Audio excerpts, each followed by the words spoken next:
What's up, y'all? It's Rossi with the 10-0 Game Club. It's been almost 2 years since we started doing Game Club, and we're going to do something a little bit different. We gathered the crew together, and we're each going to select our favorite Game Club title. I selected Shapes and Beats as my favorite game from our catalog. It was one of the first games we launched with, and it really embodies what Game Club means to me. Extremely well put together, and yet somehow still relatively unknown, Shapes and Beats has it all. Frenetic action with amazing music and level design, several difficulty levels if you want to push yourself, and it even has co-op if you're looking to play with a friend or two.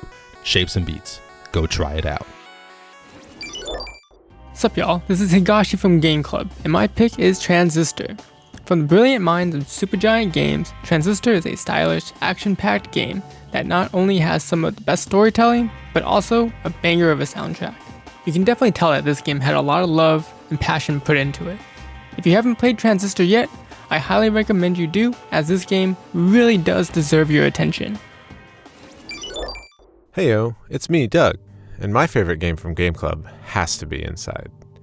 When I think about all the games we've played, Inside is the one that stuck with me, and one I still think about pretty regularly.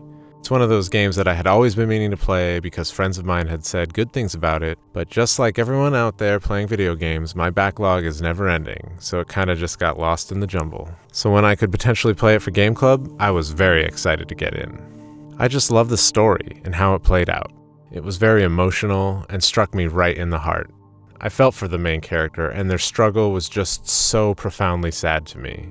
The whole time through is tense, and anxiety spikes during some of the more crazier segments, and the themes and the imageries in the game still stick with me to this day, and I would absolutely love to spread the gospel of the game and suggest it to anyone who will listen.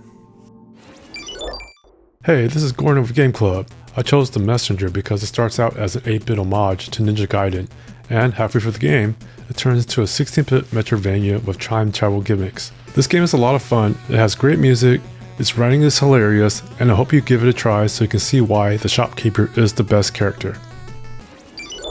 Sup y'all, this is Terry. I selected Ori and the Blind Forest as my favorite.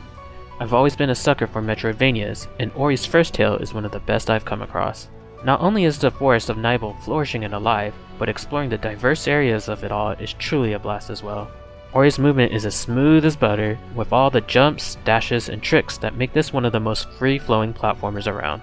And while Ori isn't insanely difficult, you'll be thankful for its quick save system and branching upgrades that push you to explore every nook and cranny of the map to get that all-important 100% completion rate.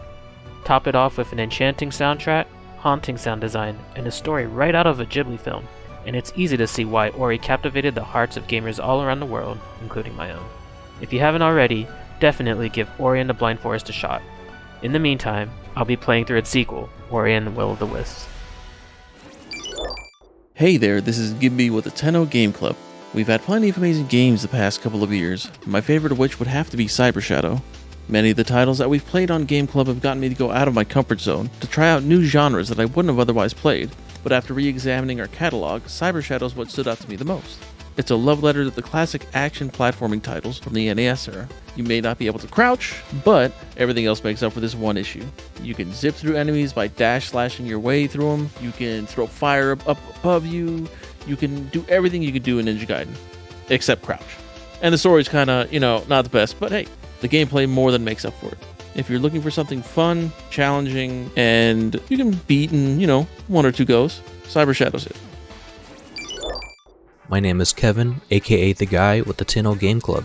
The game I personally chose was Jet Set Radio. The reasoning behind this is quite simple. The character style, soundtrack choice, and the overall expression of art was fitting for the early 2000s. Yet it was way ahead of its time. They simply do not make games like this anymore. If you have not given this game a chance, do yourself a favor, grab yourself a copy, have fun tagging up the streets, and bump your head to the soundtrack.